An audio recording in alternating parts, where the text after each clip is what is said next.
আজকে তার মানে তিনি দুধ ভাত ভাবেন, মানে বিএনপির নেতৃবৃন্দ আসবে, উনি শুনবেন, উনি একটা দেয়ালের মতো থাকবেন, সেই যে কোনো রাজনৈতিক ব্যক্তিত্বের বা রাজনৈতিক দলের যে কোনো দাবি সেই দেয়ালে বাড়ি খাবে, আবার ফিরে যাবে, কিন্তু তিনি কোনো জবাব দেবেন না, কোনো প্রতিক্রিয়া দেখাবেন না।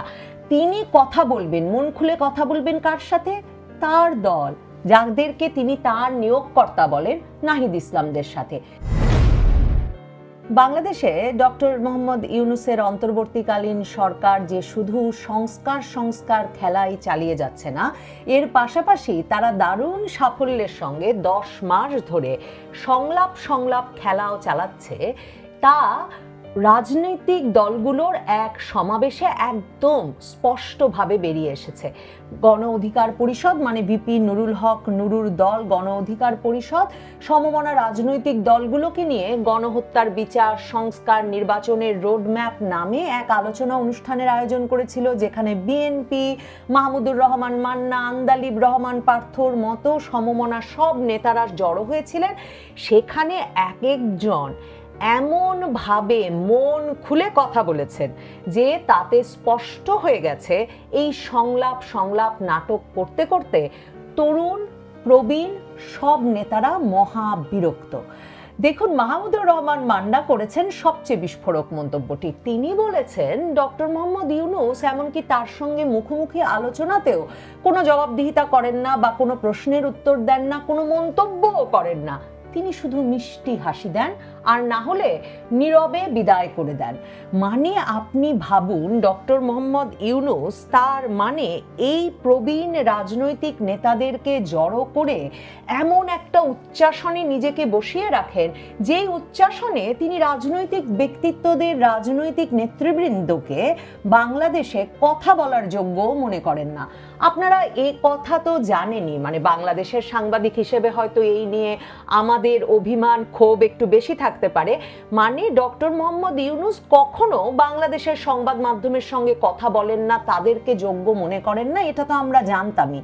এবং সে কারণেই আমার মনে বরাবর একটা সন্দেহ ছিল যে এই যে ডক্টর মোহাম্মদ ইউনূসের সঙ্গে রাজনৈতিক নেতৃবৃন্দ বেরিয়ে আসেন আলোচনা শেষে, এবং আলোচনা শেষে বেরিয়ে এসে উনি কি বলেছেন সে প্রসঙ্গে, মানে ধরেন ডিসেম্বরের নির্বাচন নিয়ে উনি কি বলেছেন, জুনের নির্বাচন নিয়ে উনি কি বলেছেন, যা সব দাবি দাওয়া নিয়ে রাজনৈতিক নেতৃবৃন্দ ঢুকছেন সে প্রসঙ্গে ডক্টর মোহাম্মদ ইউনূস কি বলছেন, তা যখন আমরা কখনো জানতে পারি না, মানে জানবার জন্য অপেক্ষা করতে হয় যে তার প্রেস উইং একসাথে দলবল নিয়ে বসে আমাদেরকে জানাবে, একটা বার্তার মতো দেবেন, যারা আলোচনা করতে যান তাদের কাছ থেকে যখন আমরা তার প্রতিক্রিয়া, ডক্টর মোহাম্মদ ইউনূসের কোনো প্রতিক্রিয়া জানতে পারি না, তখন থেকে আমার সন্দেহ হতো যে ডক্টর মোহাম্মদ ইউনূস বাংলাদেশের সংবাদ মাধ্যমকে যেমন তার এত দশকের কখনো কথা বলার যোগ্য মনে করেননি, এখন তিনি যখন সরকার প্রধানের দায়িত্ব নিয়েছেন তিনি সম্ভবত রাজনৈতিক নেতৃবৃন্দকেও আলাপ আলোচনার যোগ্য মনে করছেন না। এই বিশ্বাস আমার একেবারে পাকাপোক্ত হয় যখন এপ্রিলের মাঝামাঝি মির্জা ফখরুল ইসলাম আলমগীরের নেতৃত্বে বিএনপির স্থায়ী কমিটির প্রবীণ সদস্যরা, শীর্ষস্থানীয় বিএনপি নেতৃবৃন্দ ডক্টর মোহাম্মদ ইউনূসের সঙ্গে সাক্ষাৎ করতে চান। ডিসেম্বরে তারা নির্বাচন চান, এটি প্রথম আনুষ্ঠানিকভাবে সরাসরি মুখোমুখি প্রধান উপদেষ্টাকে জানাতে। আপনারা যারা নিবিড়ভাবে বাংলাদেশের রাজনীতি পর্যবেক্ষণ করছেন তারা জানেন এপ্রিলের 16 তারিখ সম্ভবত সেই সভার আগে বিএনপি কিন্তু বলে আসছিল কয়েক সপ্তাহ ধরেই যে তারা প্রধান উপদেষ্টার সঙ্গে সরাসরি দেখা করতে চায় এবং সরাসরি দেখা করে জানাতে চায় যে কেন তারা ডিসেম্বরে নির্বাচন চাইছে। ডক্টর মোহাম্মদ ইউনূসের সঙ্গে সেই সাক্ষাতে গিয়ে খুবই আশাবাদী, অত্যন্ত উৎফুল্ল মির্জা ফখরুল ইসলাম আলমগীর ফেসবুকে এই বলেও স্ট্যাটাস দেন যে ইউনাইটেড উই স্ট্যান্ড, মানে দেশের জন্য আমরা ঐক্যবদ্ধ আছি। কিন্তু এই প্রবীণ নেতৃবৃন্দ, অভিজ্ঞ নেতৃবৃন্দ বিএনপির যখন বেরিয়ে এলেন, যার মধ্যে ব্যারিস্টার জমির উদ্দিন সরকার আছেন, নজরুল ইসলাম খান আছেন, আমির খসরু মাহমুদ চৌধুরী আছেন, মির্জা ফখরুল ইসলাম আলমগীর, সালাউদ্দিন আহমেদ তো আছেনই, ইকবাল হাসান মাহমুদ আছেন, এরা সবাই মিলে যখন আলোচনা শেষে বেরিয়ে এলেন যমুনা থেকে, তখন তারা প্রথম প্রতিক্রিয়া হিসেবে জানালেন আমরা একেবারেই সন্তুষ্ট নই, আমরা ডিসেম্বরের মধ্যেই নির্বাচন চেয়েছি, কিন্তু কি শুনলেন তারা প্রতিক্রিয়া হিসেবে ডক্টর মোহাম্মদ ইউনূসের কাছে? কারণ সারা বাংলাদেশ তখন জানতো যে বিএনপি যাচ্ছে ডক্টর মোহাম্মদ ইউনূসের কাছে তাদের ডিসেম্বরের নির্বাচনের দাবি নিয়ে। কি বললেন প্রতিক্রিয়ায় ডক্টর মোহাম্মদ ইউনূস? তার কোনো জবাব যখন মির্জা ফখরুল ইসলাম আলমগীরের কাছ থেকে এলো না, তখনই আমার মনে সেই সন্দেহ একদম দৃঢ় হলো। আমি নবনীতা চৌধুরীর বয়ানেও বলেছি যে তিনি আসলে কোনো কথা বলেন না, মানে তিনি একজন উচ্চাসনে বসা এমন ব্যক্তিত্ব যে তিনি আসলে এই সামান্য আবদার বা ভক্তবৃন্দের কিংবা আমি জানি না মানে প্রার্থনারত ব্যক্তিবৃন্দের নানা রকম দাবি আবদার শুধু শোনেন, কিন্তু তিনি তখনই কোনো বর বা কোনো উপহার বা কোনো প্রতিদান সাথে সাথে নিশ্চিত করেন না, বা তিনি আসলে কোনো প্রতিক্রিয়া দেখান না। মানে আমার মনে হয় ওই যে আমরা বলি না যে উচ্চাসনে বসা, নিজেকে একটা প্যাডেস্টালে বসিয়ে রাখা, মানে যেখান থেকে সবাইকে খুব ছোট দেখায়, এমন একটা জায়গায় আমার ধারণা ডক্টর মোহাম্মদ ইউনূস নিজেকে আসলে প্রতিষ্ঠিত করতে চান। এবং সে কারণেই সর্বশেষ যে সভাটি ঘটেছে, দেখুন ঐকমত্য কমিশনের দ্বিতীয় দফার আলোচনা উদ্বোধন করেছেন ডক্টর মোহাম্মদ ইউনূস। এ পর্যন্ত এই রাজনীতিবিদদের হিসাবেই 5 দফা তিনি ডেকেছেন রাজনৈতিক দলগুলোকে তার সঙ্গে আলোচনায়। এবং এই যে ঐকমত্য কমিশনের সভা দ্বিতীয় দফায় শুরু করবার জন্য তিনি যে রাজনৈতিক দলগুলোকে ডাকলেন, সেখানেও ডক্টর মোহাম্মদ ইউনূস শুরুতে খুব সুন্দর সুন্দর কথা বললেন। তিনি বললেন তার সবচেয়ে আনন্দ লাগে যে রাজনৈতিক দলগুলো এত গভীরে প্রবেশ করেছে সংস্কার বিষয়ে আলোচনায়, জুলাই সনদ তৈরির বিষয়টিতে। তার সবচেয়ে আনন্দ হয় যখন তিনি সবাইকে একত্র করতে পারেন। এই সভা তিনি কিন্তু ফেব্রুয়ারি মাসেও করেছিলেন, জুলাই সনদ তৈরির জন্যে যখন ঐকমত্য কমিশনটি গঠন করে দিলেন এবং আলী রিয়াজকে সহসভাপতি বানালেন, তারপরেও তিনি একটা সভা করেছিলেন। সেই সভাতেও রাজনৈতিক দলগুলোর শঙ্কা, উদ্বেগ, প্রতিক্রিয়া নিয়ে ডক্টর মোহাম্মদ ইউনূসের কোনো প্রতিক্রিয়া পাওয়া যায়নি। এখন পর্যন্ত সংস্কারে কোনো ঐকমত্য হয়নি। কিন্তু ডক্টর মোহাম্মদ ইউনূস কি বললেন মনে হবে কি? কতগুলো শিশু উনি সামনে বসিয়ে রেখেছেন, মানে বাংলাদেশের শীর্ষ রাজনৈতিক নেতৃবৃন্দ তো নয় তার সামনে বসা, তার সামনে তার কিছু ভক্ত, মুরিদ, কিছু শিশু, মানে যাদের বোধ বিবেচনা সবকিছু নির্ভর করছে তিনি কিভাবে একটু স্নেহ দেখিয়ে দেন তার উপর, এমন একটা ভঙ্গিতে ডক্টর মোহাম্মদ ইউনূস বললেন আপনারা সবাই মিলে চেষ্টা করুন যে সুন্দর বানানো যায় কিনা জুলাই সনদটিকে, মানে যেসব বিষয়ে ঐকমত্য হয়নি তার কিছু কিছুতে যদি ঐকমত্য হয়ে যায় তাহলে সনদটা আরো সুন্দর হবে। তো আমার মনে হয় আসলে বাংলাদেশের রাজনৈতিক দলগুলোর, বিএনপি সহ শীর্ষস্থানীয় রাজনৈতিক নেতৃবৃন্দের এবং রাজনৈতিক দলগুলোর আসলে ধৈর্যের আর ভদ্রতার বাঁধ ভেঙে গেছে। সোমবারে ঐকমত্য কমিশনের সেই সভায় বিএনপির সালাউদ্দিন আহমেদ তিনি মাইক পেয়ে স্পষ্টত, এবং সেই ভিডিও অডিও আমরা বিএনপি মিডিয়া সেল প্রচার করেছে, আমরা পূর্ণাঙ্গ বক্তৃতা দেখেছি, তিনি মুখের উপর ডক্টর মোহাম্মদ ইউনূসকে বললেন যে তারা কোনো কারণ দেখেন না যে যা সংস্কার করার তা আগামী 1 মাসের মধ্যে কেন ডিসেম্বরের আগে নির্বাচন করা যাবে না। এবং তারা এটাও খুব স্পষ্ট করে ডক্টর মোহাম্মদ ইউনূসের চোখের দিকে তাকিয়ে সালাউদ্দিন আহমেদ বললেন অন্যান্য সকল রাজনৈতিক নেতৃবৃন্দের উপস্থিতিতে যে ডক্টর মোহাম্মদ ইউনূস আপনি যে জাপানে গিয়ে বলে আসলেন একটা মাত্র দল নাকি ডিসেম্বরে নির্বাচন চায়, এটা তো ঠিক কথা নয়। আসলে তো একটা মাত্র দল ডিসেম্বরে নির্বাচন চায় না, আরো অনেক দল ডিসেম্বরে নির্বাচন চাইছে। এবং এই ঘটনা সেখানে শেষ হলো না। মঙ্গলবারে গণ অধিকার পরিষদের সেই সভায় মাহমুদুর রহমান মান্না বললেন অন্তত 30টি রাজনৈতিক দল ডিসেম্বরের মধ্যে নির্বাচন চাইছে। আর বাংলাদেশ জাতীয় পার্টি বিজেপির প্রধান আন্দালিব রহমান পার্থ, জনপ্রিয় তরুণ নেতা, তিনি কি বললেন? তিনি বললেন ডিসেম্বর তো আপনি বলেছেন সাহেব, মানে ডক্টর মোহাম্মদ ইউনূস আপনি বলেছিলেন ডিসেম্বর, আমরা তাই বলেছি ডিসেম্বরের মধ্যে নির্বাচনের রোডম্যাপ দেন, ডিসেম্বরের মধ্যে নির্বাচন দিয়ে আপনার কথা রাখেন।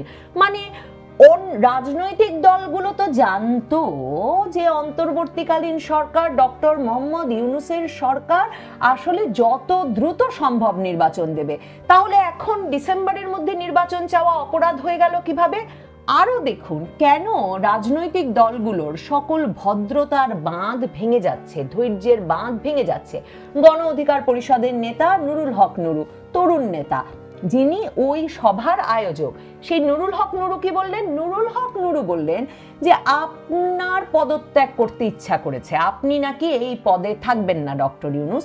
সে কথা আমাদের নাহিদ ইসলামের কাছ থেকে জানতে হবে কেন? পাঁচবার আপনি রাজনৈতিক দলের নেতৃবৃন্দকে ডেকেছেন, কিন্তু আপনি আমাদের সাথে কোনো কথা বলেন না। আপনার পদত্যাগের ইচ্ছা সেটা নাহিদ ইসলামকে জানাবেন, আর তিনি গিয়ে বিবিসি সহ বিদেশি সংবাদ মাধ্যমকে সে খবর দেবেন। এমনটা কেন ঘটবে? এই খবর আপনি বাংলাদেশের শীর্ষস্থানীয় রাজনৈতিক নেতৃবৃন্দকে দেবেন না কেন? মানে গুরুত্বপূর্ণ প্রশ্ন। এদেরকে যখন ডক্টর মোহাম্মদ ইউনূস ডাকেন অন্যান্য দলের রাজনৈতিক নেতৃবৃন্দকে, তাদেরকে তার মানে তিনি দুধ ভাত ভাবেন, মানে বিএনপির নেতৃবৃন্দ আসবে, উনি শুনবেন, উনি একটা দেয়ালের মতো থাকবেন, সেই যে কোনো রাজনৈতিক ব্যক্তিত্বের বা রাজনৈতিক দলের যে কোনো দাবি সেই দেয়ালে বাড়ি খাবে, আবার ফিরে যাবে, কিন্তু তিনি কোনো জবাব দেবেন না, কোনো প্রতিক্রিয়া দেখাবেন না। তিনি কথা বলবেন, মন খুলে কথা বলবেন কার সাথে? তার দল, যাদেরকে তিনি তার নিয়োগকর্তা বলেন, নাহিদ ইসলামদের সাথে। কাজেই এই রাজনৈতিক দলগুলো খুব স্বাভাবিকভাবে নিজেদেরকে ডক্টর মোহাম্মদ ইউনূসের আস্থাভাজন, বিশ্বাসভাজন ভাবতে পারছে না। সালাউদ্দিন আহমেদ ডক্টর মোহাম্মদ ইউনূসের সঙ্গে ওই সভায় তাই খুব স্পষ্ট করে বলে এসেছেন, রাজনৈতিক দলগুলোকে আপনি আপনার শত্রু বানাবেন না। কারণ সত্যি তো আন্দালিব রহমান পার্থ এই কথা বলেছেন, বিএনপি সমর্থন না দিলে, রাজনৈতিক দলগুলোর সবগুলো যদি তাকে সমর্থন না দিত, তাহলে কি আসলে এই নাহিদ ইসলাম, হাসনাত, সার্জিসদের শক্তিতে তিনি অন্তর্বর্তীকালীন সরকার গঠন করতে পারতেন? তিনি সত্যিকার অর্থে এই সরকার গঠন করে নাহিদ, আসিফ, হাসনাত, সার্জিসদেরকে এতটা শক্তিমান এবং যথেচ্ছাচারী সারা বাংলাদেশ জুড়ে বানিয়ে তুলতে পারতেন? এই প্রশ্নগুলো এখন আর ধরে রাখছেন না বাংলাদেশের এই রাজনৈতিক নেতৃবৃন্দ। আমার মনে হয়েছে গণ অধিকার পরিষদের আয়োজনে গণহত্যার বিচার, সংস্কার, নির্বাচনের রোডম্যাপ, এই শীর্ষক যেই আলোচনা অনুষ্ঠানের আয়োজন করেছিলেন গণ অধিকার পরিষদের নেতা নুরুল হক নুরু তার গণ অধিকার পরিষদ থেকে, সেই সভাটি এদিক থেকে অত্যন্ত গুরুত্বপূর্ণ যে এতে বোঝা পরিষ্কার হয়ে গেল যে ডক্টর মোহাম্মদ ইউনূসের নীরব হাসিতে আর কেউ মজে যাচ্ছেন না। কেউ আর ডক্টর মোহাম্মদ ইউনূসকে নোবেল বিজয়ী হিসেবে, সকলের ঊর্ধ্বে এক মহামানব হিসেবে বানিয়ে রাখতে চাইছেন না। সকলেই মন খুলে, মুখ খুলে তার অযথা নির্বাচনে দেরি নিয়ে কথা বলছেন, তার অত্যন্ত চোখে পড়ার মতো পক্ষপাতিত্ব নাহিদ ইসলাম কিংবা এনসিপির প্রতি তা নিয়েও কথা বলছেন। শুধু তো তাই নয়, এই যে পদত্যাগ করে ফেলার তার ইচ্ছা কেন, ভারতীয় আগ্রাসনই যে এর কারণ, এ কথাও তিনি বললেন বিএনপিকে নয়, জামায়াতে ইসলামীকে নয়, এ কথাও তিনি কিন্তু বলেছিলেন মাহমুদুর রহমান মান্না, জোনায়েদ সাকি, সিপিবির মুজাহিদুল ইসলাম সেলিম সহ এমন ছোট ছোট বামপন্থী দলের বিশিষ্ট নেতাদের সামনে। কারণ তিনি ভেবেছিলেন হয়তো যে এই নেতারাও আসলে তার কথাটা শুনবেন, শুনে বাইরে গিয়ে বেশ গুছিয়ে বলতে পারবেন, কিন্তু যেহেতু একটি দলের প্রতিনিধিত্ব তারা করছেন না, কাজে সেই সময়ে তারা আবার কোনো পাল্টা প্রতিক্রিয়া দেখাবেন না। মানে ডক্টর মোহাম্মদ ইউনূস কখন কোন কথা বলবেন, কোন দিন কথা বলবেন না, সেই বিষয়টা তিনি বেশ গুছিয়ে বুঝে উঠতে পেরেছেন। তবে তিনি এটা বুঝেছেন কিনা যে তার বিরোধী একটা জোট ক্রমাগতভাবে রাজনীতিতে পরিষ্কারভাবে গড়ে উঠছে, সেটা বোধহয় খুব জরুরি তার জন্য বোঝা। কারণ অন্তর্বর্তীকালীন সরকারের প্রধান হিসেবে তার জন্যে বিরোধী রাজনৈতিক পক্ষ তৈরি হওয়া কোনো ভালো সংবাদ নয়, মানে এটা ঠিক প্রত্যাশিতও নয়। আন্দালিব রহমান পার্থ এই কথাটা বলেছেন যে জনগণের ক্ষমতা জনগণের হাতে দিয়ে আপনি চলে যান, আর মাহমুদুর রহমান মান্না মনে করিয়েছেন শুধু 30টি রাজনৈতিক দল কমপক্ষে ডিসেম্বরের মধ্যে নির্বাচন চাইছে তাই নয়, এমনকি জামায়াতে ইসলামী যাদেরকে ডক্টর ইউনূস ভাবছেন তার সঙ্গে আছেন, তারাও বলেছে যে জানুয়ারি ফেব্রুয়ারির মধ্যে নির্বাচন হতে হবে, জুনে ঝড় বৃষ্টির মধ্যে নির্বাচন সম্ভব নয়। আর ওই যে সিপিবি, জোনায়েত সাকির দল, এই বামপন্থী দলগুলোও কিন্তু ডিসেম্বরের মধ্যে নির্বাচন অনুষ্ঠানই উচিত, যৌক্তিক, সে কথাটি এখন স্পষ্ট গলায় বলা শুরু করেছে। শুধুমাত্র ডিসেম্বরে নির্বাচন ঠেকাতে আর নাহিদ ইসলামদের সুবিধা করে দিতেই ডক্টর মোহাম্মদ ইউনূসের বাকি সব রাজনৈতিক দলগুলোর সঙ্গে জেদাজেদি ঠিক হচ্ছে কিনা কিংবা বুদ্ধিমানের কাজ হচ্ছে কিনা তা দেখবার জন্য নিশ্চয়ই অপেক্ষা করতে হবে। রাজনীতিতে শেষ কথা বলে কিছু নেই। তবে আপাতত মিষ্টি হাসি দিয়ে আর শুধু নীরব থেকে শুনে নিয়ে কোনো প্রতিক্রিয়া না দেখিয়ে খুব বেশি দিন আর সংলাপ খেলা এই রাজনৈতিক দলগুলোর সঙ্গে ডক্টর মোহাম্মদ ইউনূস কিংবা তার সরকার চালিয়ে যেতে পারবেন বলে আমার মনে হয় না।